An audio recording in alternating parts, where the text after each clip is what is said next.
Matthew 20. For the kingdom of heaven is like a master of a house who went out early in the morning to hire laborers for his vineyard. After agreeing with the laborers for a denarius a day, he sent them into his vineyard. And going out about the third hour, he saw others standing idle in the marketplace. And to them he said, "You go into the vineyard too, and whatever is right I will give you." So they went.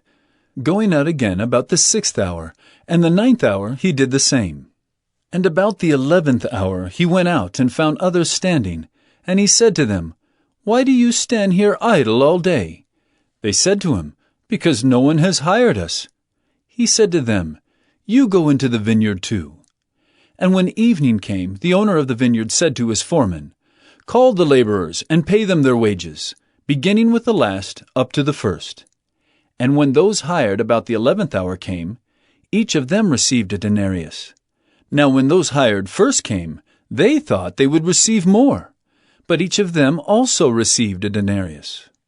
And on receiving it, they grumbled at the master of the house, saying, "These last work only 1 hour, and you have made them equal to us, who have borne the burden of the day and the scorching heat." But he replied to one of them, "Friend, I am doing you no wrong. Did you not agree with me for a denarius? Take what belongs to you and go. I choose to give to this last worker as I give to you.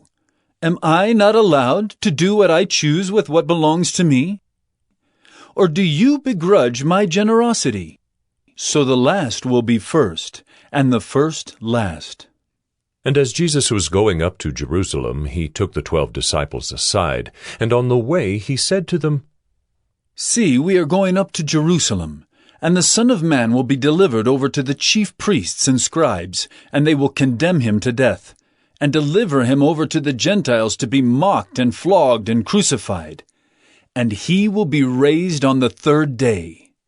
Then the mother of the sons of Zebedee came up to him with her sons, and kneeling before him, she asked him for something. And he said to her, "What do you want?" She said to him, "Say that these 2 sons of mine are to sit, one at your right hand and one at your left, in your kingdom." Jesus answered, "You do not know what you are asking. Are you able to drink the cup that I am to drink?" They said to him, "We are able." He said to them, "You will drink my cup, but to sit at my right hand and at my left is not mine to grant, but it is for those for whom it has been prepared by my Father." And when the 10 heard it, they were indignant at the 2 brothers. But Jesus called them to him and said, "You know that the rulers of the Gentiles lord it over them, and their great ones exercise authority over them. It shall not be so among you. But whoever would be great among you must be your servant, and whoever would be first among you must be your slave. Even as the Son of Man came not to be served, but to serve, and to give his life as a ransom for many."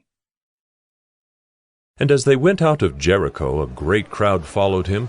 And behold, there were 2 blind men sitting by the roadside. And when they heard that Jesus was passing by, they cried out, "Lord, have mercy on us, Son of David."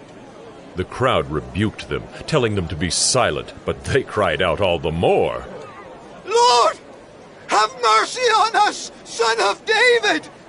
And stopping, Jesus called them and said, "What do you want me to do for you?" They said to him, "Lord, let our eyes be open." And Jesus, in pity, touched their eyes, and immediately they recovered their sight and followed him.